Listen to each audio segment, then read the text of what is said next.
Good morning, everybody. As time is short, I think I can start 1 minute early. The room is quite full already, and I want to warmly welcome you to this side event, which is on the topic of mental health and people who use drugs. And I'm very happy that we have a very good co-sponsorship also for this important topic. I think it's a key topic in the moment as the European Union. And I'm very happy that we have as co-sponsors the European Union on board, Spain on board, and we also have the presence of CND67, in future the drug agency. And yes, this shows also important, and it's a key topic in the European Union in the moment. I'm Thomas Leg. I'm representing EuroTC, European Treatment Centers for Drug Addiction, and also ICA, the International Council on Alcohol Addiction, and that I direct the treatment center here near Vienna. I'm from here, from Austria, Vienna. And yes, this event is responsible, the responsible organization is Nova, who is sponsoring this side event. And I want to thank especially Lucia very much for doing a lot of work in this. And I don't know if Adria is here. He is coming. Yes. Very much in time also to thank Adria for being very involved in the preparation. And this is also an outcome of the Civil Society Forum on Drugs. Yes. The Civil Society Forum on Drugs also created a position paper on the topic. I mean, just a few opening words to this and to the position paper. We see that there is a very high prevalence and increasing prevalence of especially depression, stress-related harms, and anxiety problems all over Europe. And there was a really dramatic increase also after the COVID epidemic. And there's a special relation to adolescents. There's a very high burden on adolescents with an increasing suicidal rate among adolescents. And we also point out in our position paper that suicide is already the 5th frequent reason of death upon people up to 29 years old in the European Union, which I think is really in a way dramatic. And if we come then to the connection with drug consumption and drug-related harm, there's certainly a very strong complexity in these issues. And nevertheless, we see very little integrated approaches in all fields. In conditions of mental health and drug-related harm. If we come to mental health, we see that pharmacological aspects are mostly predominant. And this does not only take place in the residential treatment, but also outpatient treatment. Sometimes there's only medication and no other strategy. And we think that the complexity of the comorbid issue must be addressed by comprehensive strategies, which are very much tailored to the individual needs. And the individual needs are very different, and we always point out that the involvement of the persons who are affected is very essential, and programs have to be flexible and take into account the needs and have to be tailored. And we have to be aware that especially in some marginalized groups and stigmatized groups, which show a high prevalence of drug consumption, these communities are overrepresented also in problems with mental health and when it comes to comorbid issues. I just want, because the time is very short, maybe point out some 3 points of recommendations we gave from the Civil Society Forum.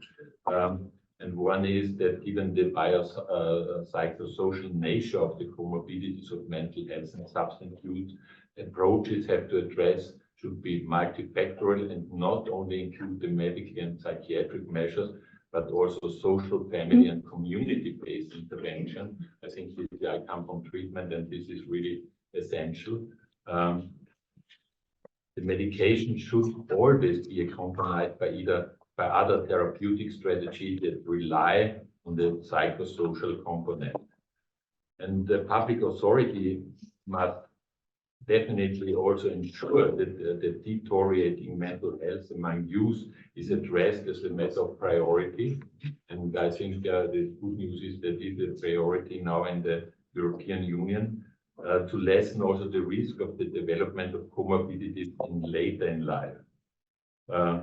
And also from my profession, I think it's very important that there's a revision of the education curricula for specialists in mental health and substance use services to ensure the inclusion of person-centered and gender perspectives. Training and establishment of multidisciplinary teams is essential. And if we see just our history from EuroTC, we have this topic of comorbidity for around 30 years in different special working groups. And our members have done a lot to integrate mental health problem and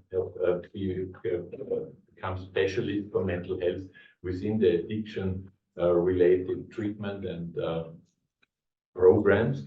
But it does not come too much for the mental health side. Mental health side still stigmatizes, I would say, people who use drugs or show drug problems.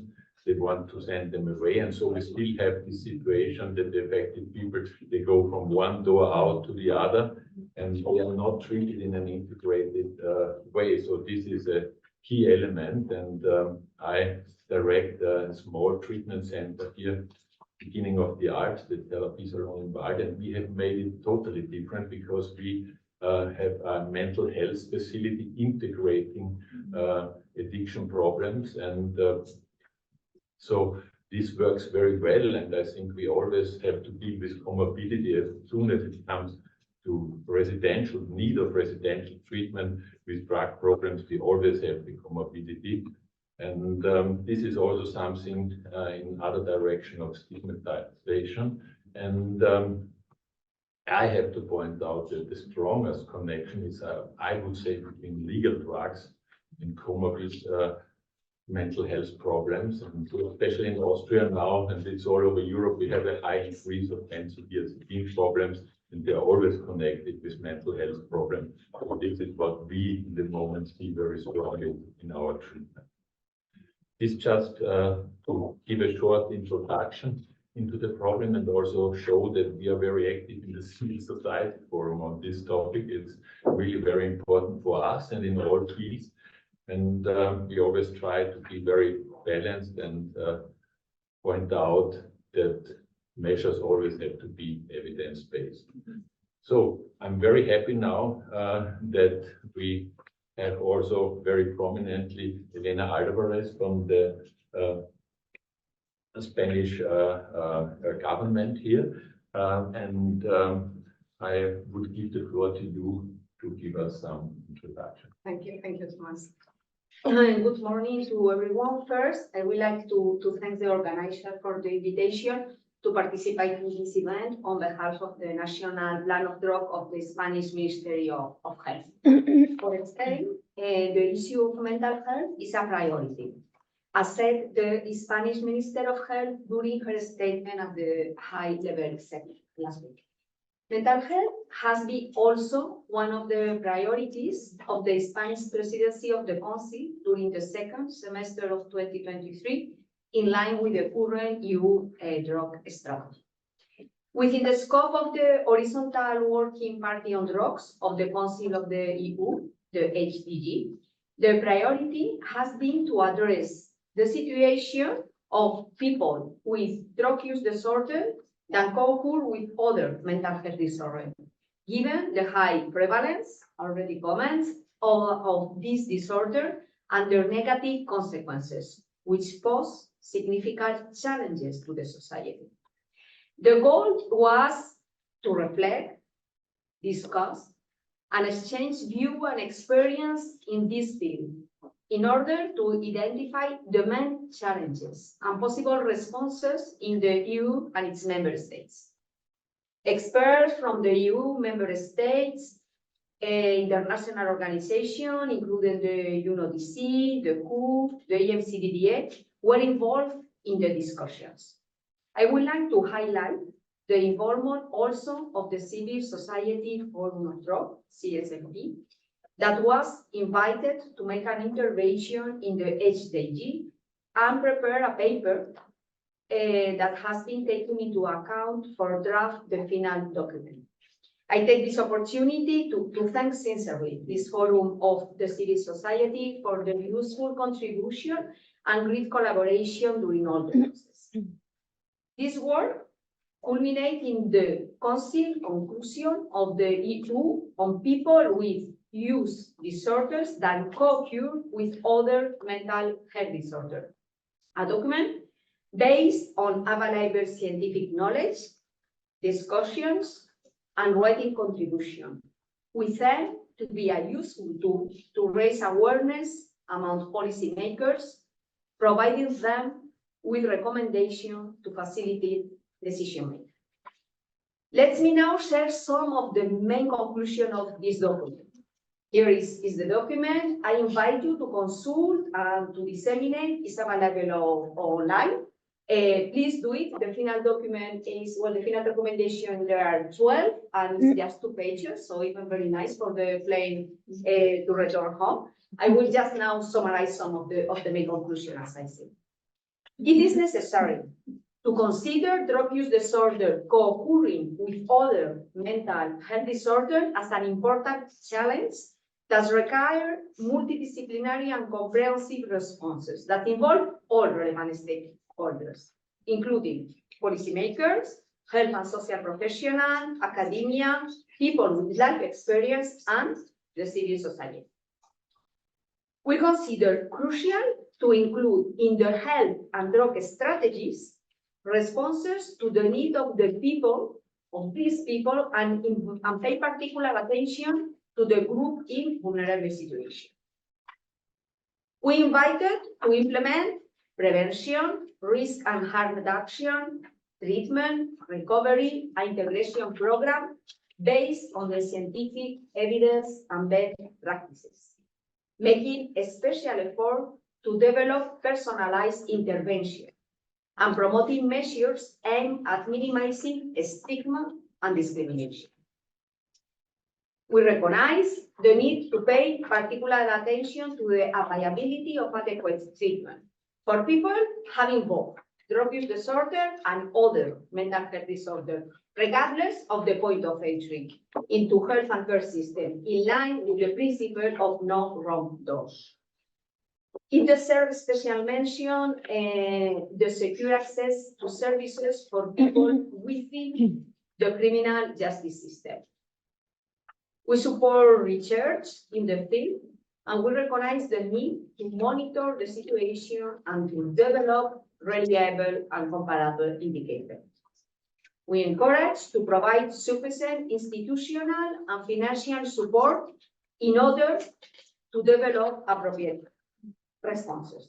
More in detail is in the document that I said before. And to close, I would like to insist in the need to join effort to improve the lives of people with drug use disorder occurring with other mental disorders. And I reiterate the commitment of Spain to continue working in this direction. Thank you.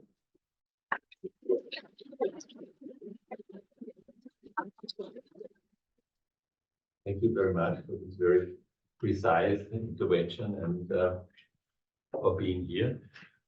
We will now have 3 presentations, and I hope we will have a little time then for questions and answers. We will start with the presentation of questions and I'm very happy to have here near me Gisela Hansen, Chief Professor at the University of Barcelona. She's clinical psychologist and she's also representing CNOVA, taking over the international relations of CNOVA. and the floor is yours. Thank you very much, Thomas. Hello, good morning, everyone. Thank you for the organizers and all the opportunities behind the scenes. And we don't see, but thank you for that. And thank you everyone for being here today in this roundtable.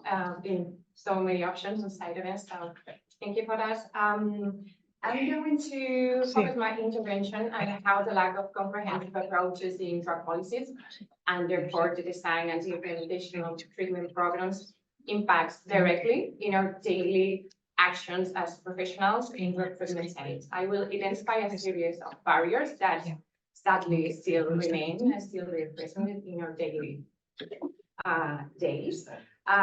Some proposals based on scientific evidence and good practices to overcome them, or at least to try to the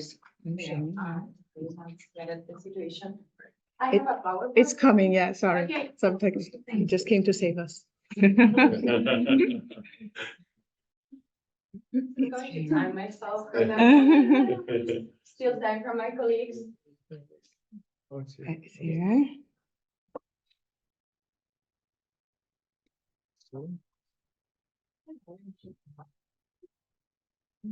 Okay, to start with, while we are waiting for the PowerPoint, you can go directly to the second slide if you want. Thank you. Next slide, please. Thank you. To begin with, it is important to remember that not all people who use drugs have mental health problems, but there is a number of scientific evidence that shows us that there is a high co-current situation between mental health and drug use. So continue working from a fragmental model results in very partial responses that do not consider all realities and the specific needs of our populations. So next slide, please. Thank you. That's the right one. So working from a comprehensive and holistic model means considering that mental health and drug use generate a very specific dynamics, as you mentioned before, Thomas, that must be taken into account. For example, a person who regularly uses stimulants to deal with depressive episodes not only needs abstinence from a stimulant, but also a global response to the needs without leaving behind the social determinants that play a key factor in people's health, like physical and mental health, everything. And the fact that differentiated care networks have been created for mental health issues, and on the one hand, and on the other hand, addiction treatment services, it generates a series of barriers to access and remain in specific drug treatment services. So next slide, please. Okay, we have a very little time to deploy sadly all the barriers that still remain in our area, but I'm going to focus on these 5 barriers that you can see here in the slide. The first one refers to the misdiagnosis in people with comorbidity, which leads to the application of inappropriate meds prescriptions, which are not reviewed, those prescriptions, and adjust as frequently as they should be, generated economically expensive, but the most important, above all, causing significant physical and emotional suffering. This is one of the big consequences. The second one, creating specific services for each need, generalize the revolving door phenomenon. We all know people who have been decades going from the mental health services and then to drug dependence services, and these revolving doors are a violation of human rights because these services are not attended, their needs are not attended, or listened to. You can imagine for a minute the situation of having a social worker and a psychiatrist and psychologist maybe from the mental health services, and then you have to go to another building, maybe to another city, to have another psychologist, another psychiatrist, or whatever, for, I don't know, housing or education or maybe social welfare. And how can we require people to adhere to the programs when they are real obstacle breaks? It is almost impossible to accomplish all the things that they are asked to do in order to, you know, have a therapeutical research or recover their children and so many different situations. Okay, the fact that mental health is not considered in addiction services results in an unfair attribution of the participants' lack of will or motivation to behaviors that have to do with the problem itself.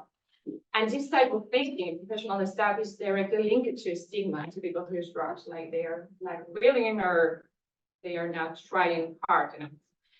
From an intersectional approach, experiences of discriminations, interaction are amplified.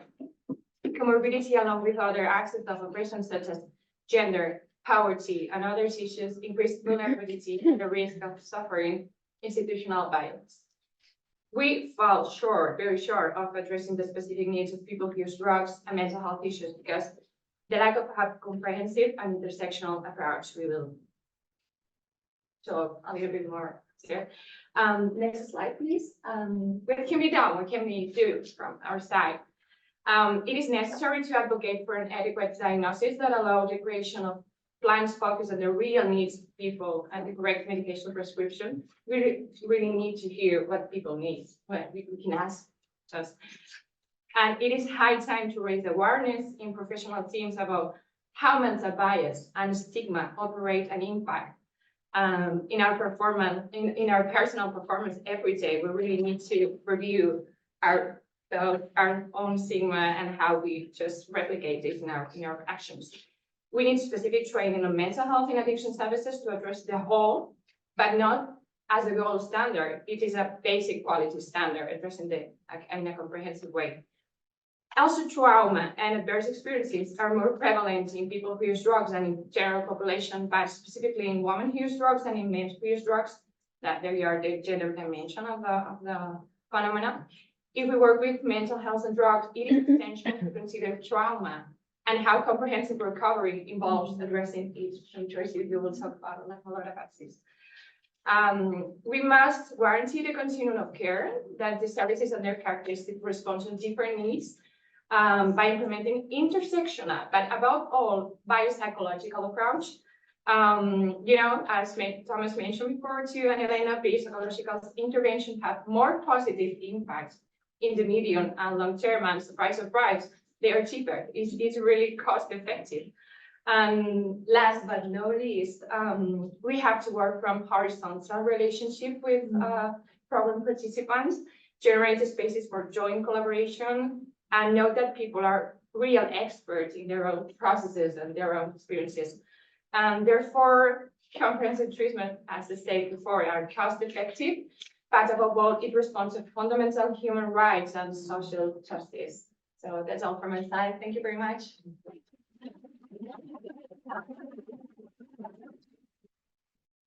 Thank you very much, Stella, for being very precise. That's very important. Also pointing out the cost effectiveness of good measures, which is always one topic.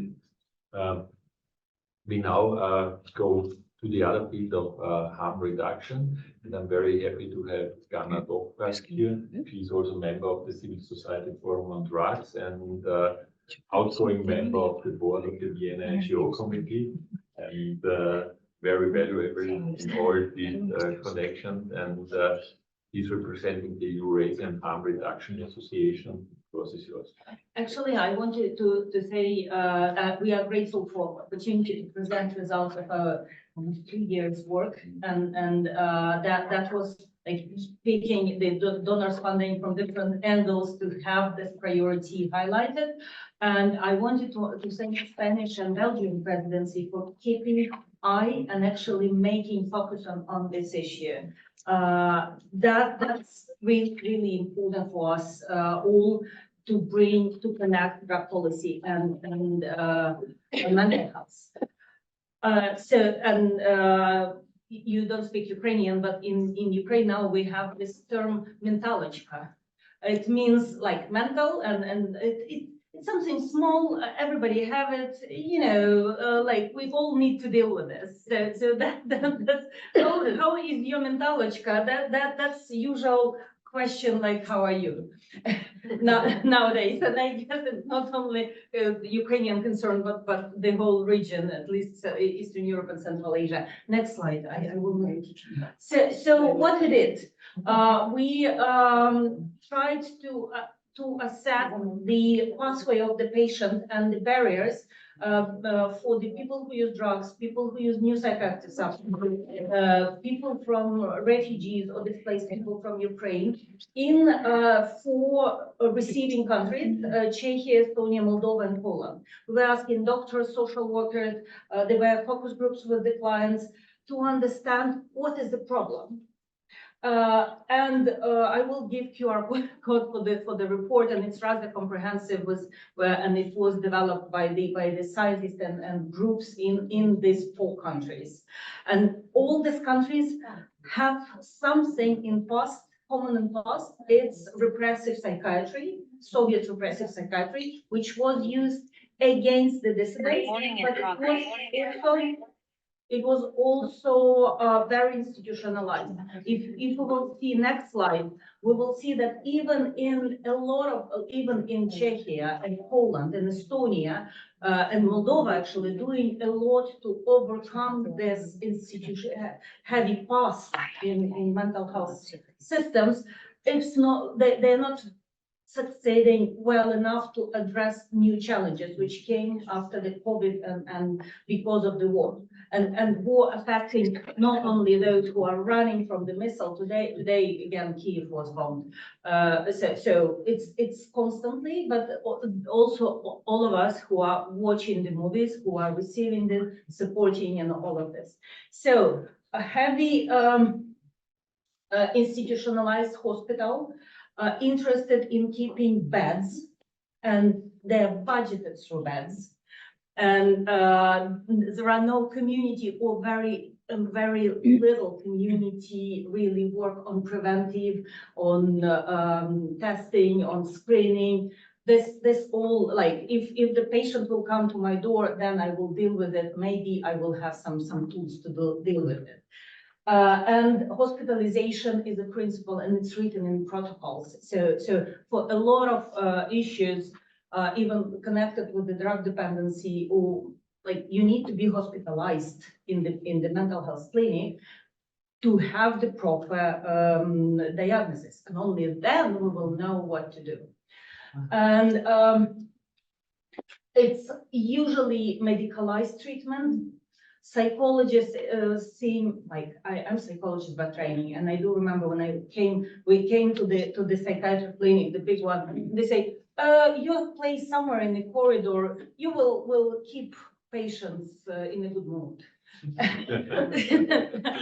Okay, well, it was 20 years ago, but I'm not sure that tremendous change happened since then. I hope so. And funding for mental health, even in this heavy institutionalized services, there are not enough doctors. We are not speaking not enough well-trained, well-educated in drug, in new psychoactive substances, or well-educated with the evidence. No, it's just not enough staff. So and with the client center approach, it's also very hard story, because actually doctors still, unfortunately, treating the disease, not the client. Next slide. And that's a picture which shows that client could come in every of this system in every stage of the system. So entry point could be either in primary health care, and in some countries it's different. It's kind of, they're trying to regulate it state, but what is common for all countries, and not only for this one, because we have working group from the psychiatrists, narcology doctors, and community of people who use drugs in our association, and we're discussing it and reflecting on it. And what is common between all our countries, including Central Asia and Eastern Europe and Central Europe, it's this line, the border between services who are providing mental health care and services who are dealing with addiction, including harm reduction, opioid agonist treatment centers, and all. This is the absolutely complete line. And this footballing by the patient, like, and in the same time, we have situation that narcology doctors are trained as a psychiatrists.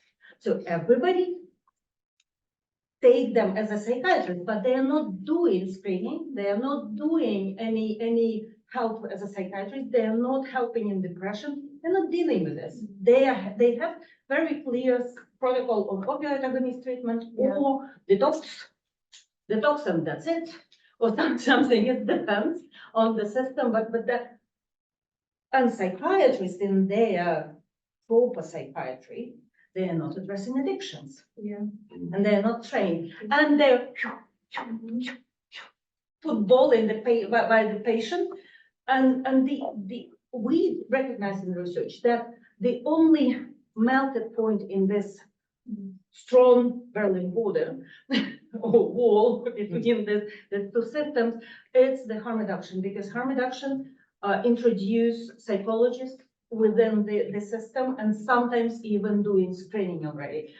Sometimes, like because of the costs, they are doing, some organization doing online screening or psychiatry health online, at least to recognize what was happening with the person. So that this wall between these two systems, it's the main problem. Next slide. I'm trying very fast. With Ukraine, with Russian war against Ukraine, we have even more problems, because social workers and frontline workers, harm reduction became the first line who deal with the biggest trauma, life-threatening trauma, and gender-based violence and everything, and they also need to have help. And that's why we understand that it's not only about people who use drugs, their families, and they're more vulnerable in situation of the crisis, because stigma, we all know, stigma in situation of the crisis becoming stronger and more aggressive. So they're vulnerable with the no food, no place of living, but they are also vulnerable in gender. But social workers who are frontline and professionals that's where we tried to implement some training, understanding, self-care. So that's even more, it was complicated before, but working with the more complication. Next slide. So barriers. Just to summarize, lack of holistic client-centered programs, lack of professional staff, stigmatizing and self-stigma. Of course, we do know how heavy stigma still is on the mental health and drug use, combining and living with this.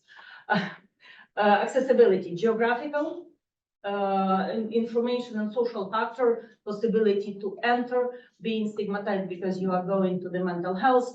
And again, it's only in the capitals, or mainly in the capitals, because the family doctors usually not even addressing the mental health. And again, I need to say that even if institutionally opioid agonist treatment is under the mental health department, it doesn't mean that there is the integration of the systems.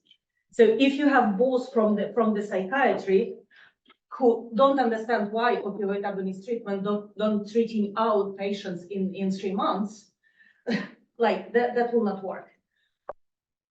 Funding for mental health care services, and we have specific barrier we spoke about yesterday in side event. It's drug registry and psychiatry registry. And drug registry, if you are receiving addiction treatment, you need to be registered. And if you are registered, then you have limitation on the work. You have limitation on the driving, like receiving driving license. You have plenty of other limitations. Drug narcology doctors using this mechanism, not just for repression, but actually to issue certificate that you are not in the registry. But if you are, that so people are escaping from the addiction treatment. And language, of course, for refugees. Next slide. So we have several recommendations, but the main is to melt the wall between these two services. So social inclusion, awareness of availability of health services. We do need information for the public about the mental health services and what is available, and to reduce the stigma. Empowering people who use drugs in understanding what could happen and how to use the mental health services. Move to client-centered approach. Education, capacity building for doctors, especially on the new psychiatric substances, and primary health care, and more research. And I need to say that together by 4 harm reduction network, harm reduction of people who use drugs networks and drug policy networks, it's correlation, European harm reduction network, drug policy network, Southeast Europe, European network of people who use drugs, and us, Eurasian Harm Reduction Association. We jointly developed just recently advocacy strategy, and one of the priority is like very heavily is about the advocacy for MELT to this war and to ensure integration of mental health into harm reduction and integration of harm reduction and addiction treatment into mental health. And here's the QR code. I'm not speaking about new psychoactive substances, just showing that we have some materials on this, but QR code is the full report. Please read. It's a lot, sorry. Thank you very much.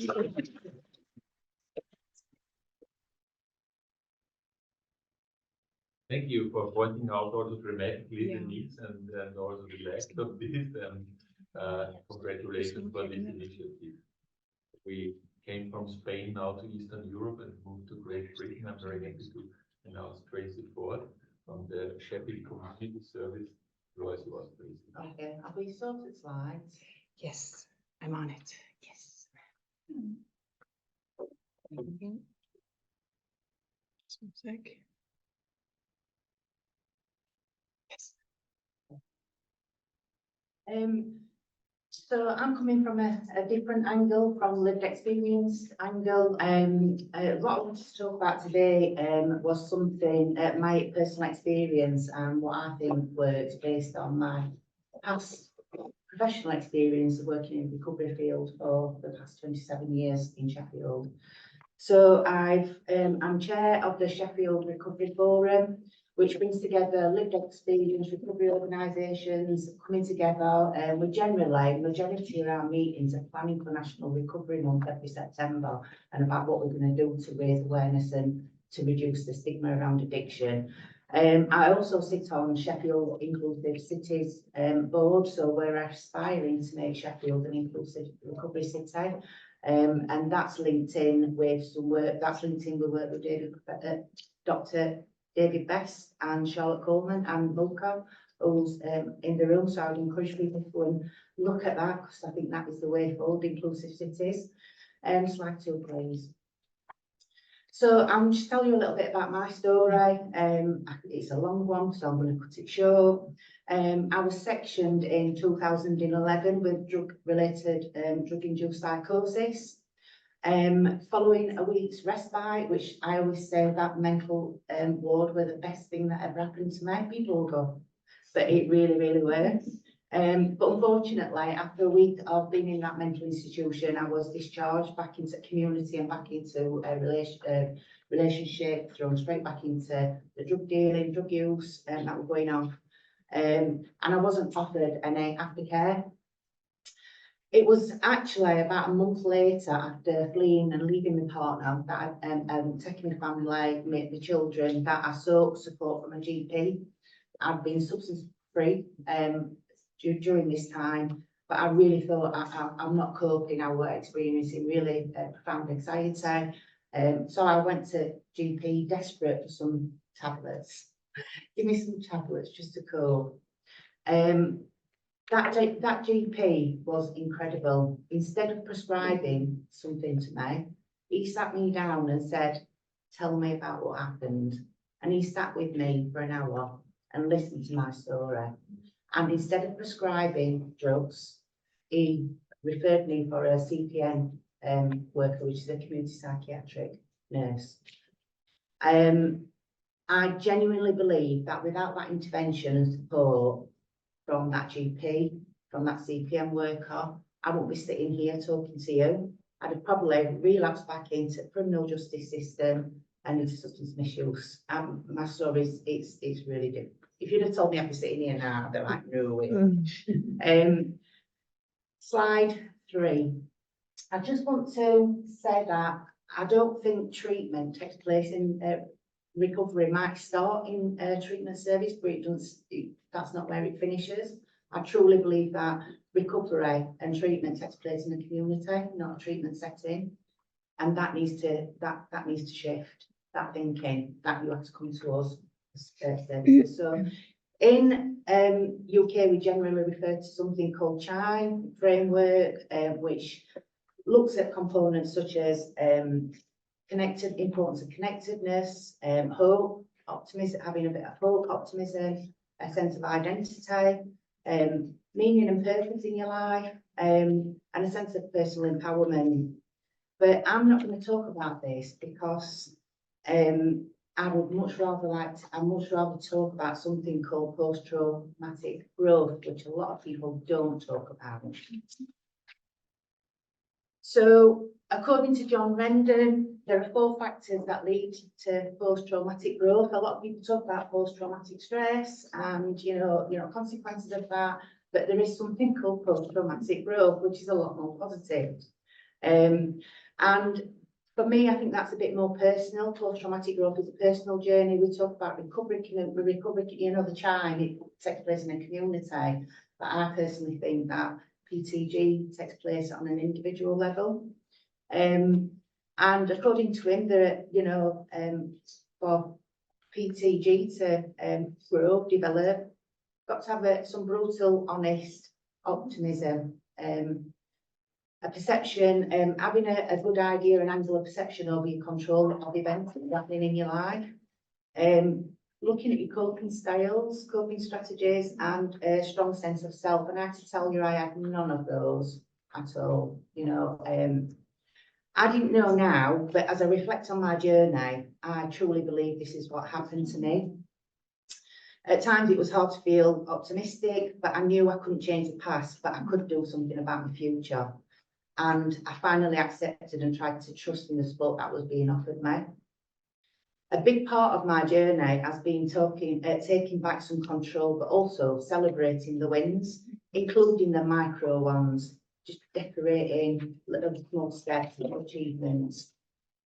Obviously, the drugs that I thought were once helping me to cope had stopped working.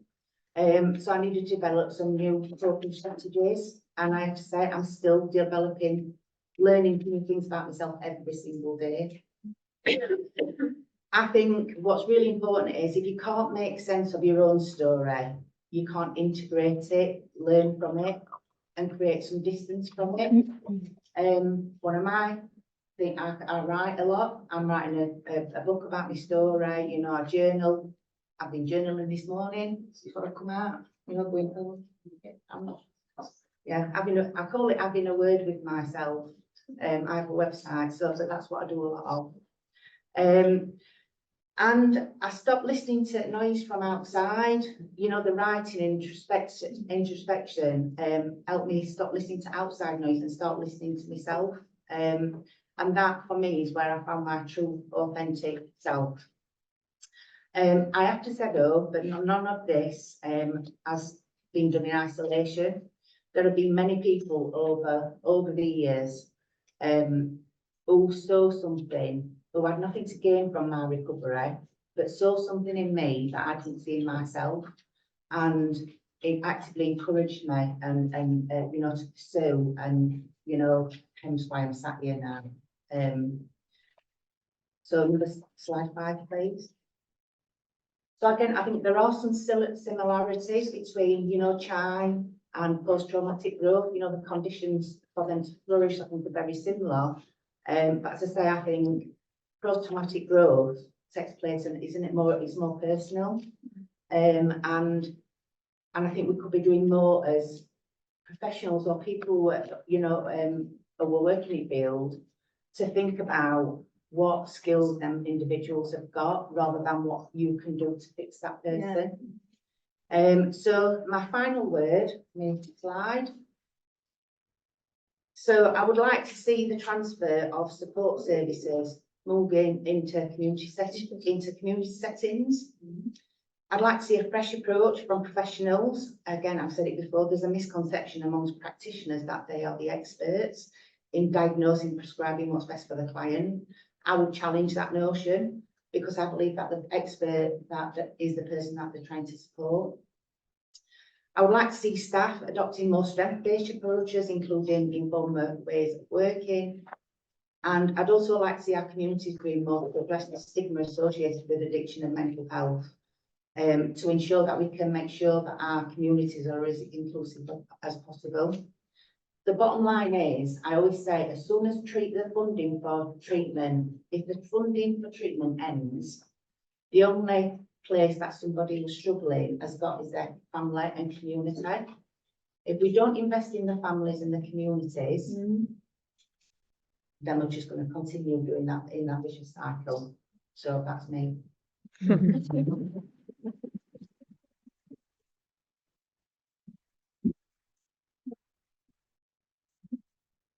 Very much Tracy for sharing this very personal also approach here. And I think what we see now from all intervention is the necessity of a holistic approach of community-based, integrating the family, and certainly listening to the people who are affected. You know, as you say, I think that's very important because they are the main specialists. And then they also know what they need. You know, sometimes practitioners and they think they know what the disease is or the patient needs, and it's different. I think so. We have to shift our ideas very much into this direction. So we have only maybe 2 minutes, not for questions, but comments. Is there any comment? Not any. We have 5 minutes for you to maybe any comment now. Yes, please. No, thank you very much for the presentation. I'm Pieter Venterhogen from working with the United Nations High Commissioner for Refugees. So I'm very interested in what Anna was telling about the experiences of Ukrainian refugees. In humanitarian settings, really low resource settings, it's actually not 2 systems with a wall between, it's actually no systems with nothing in between. But I think we can learn from all of you, and that is actually the answer should be holistic care and starting with primary health care. So we need your support in UNHCR. We really try now to do more with UNODC and WHO on substance use issues in humanitarian settings, but we need support from the specialized community. So we have a side event tomorrow. Maybe some of you could join, but that's it. Thank you very much. Yes, and yeah, time is running out. Thank you, Danilo, for being here and for your closing remarks, which I think is quite complicated. Well, the responsibility. Thank you very much for inviting me. I'm reflecting on the fact that this probably is not at all a new phenomenon. What is new is the awareness we have, especially at the institutional level. Drug policy is a strange phenomenon which is very sealed, and new concepts are really, it's hard to make them inside. I mean, the European Commission made a comprehensive view on mental health also and drugs just 2 years ago. That actually last year. Yeah. And so it's a really recent phenomenon. We need to push it much more. We need to take, I have to commend here the Spanish presidency because they pushed mental health within the EU Council. It was the first time since about 20 years. We never talk about it. Of a phenomenon that probably is there since ever in people use drugs. So there is a need to do it better. At our level, we are profiting of the experience. We want to introduce a dual diagnosis screening test in all people reaching services in all European Union. We use the new UDA and new funds we have to do that at European level. But there is more we can do. I mean, there is the new EU drug strategy, which we start from, whatever will be action plan policy from 2025. If we want member states to do something there, you need to have an action there that says member states are committed to in mental health. And maybe this house, we are discussing today of harm reduction, which was impossible to think 5 years ago. Probably we need a resolution. There is a lot of it at WHO. There's very little at CND. And you know the wall that there is between WHO and CND. I think mental health in people who use drugs is a perfect team for a new CND resolution. If you see, there have been attached to many, to stigma resolution, to alternative to coercive substance resolution, but there was never something. As soon as it goes up at that level of hierarchy, at that level of prestige, you will see that people will start to talk. Why we are talking about this? What the reason is? And your experiences are excellent to come to the surface and then be from there transfer to legislation, to policies, so that services can follow in the same direction. So thank you very much and good luck for your work.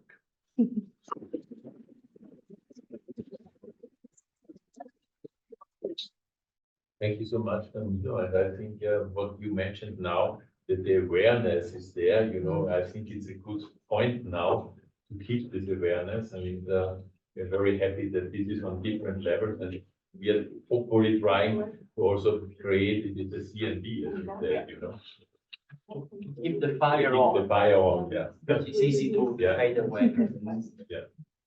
Thank you so much. So thank you all the participants for this very short time. You know, I think a lot of input in short time. Thank you very much, all of you, for coming, and have a further nice day in the other side.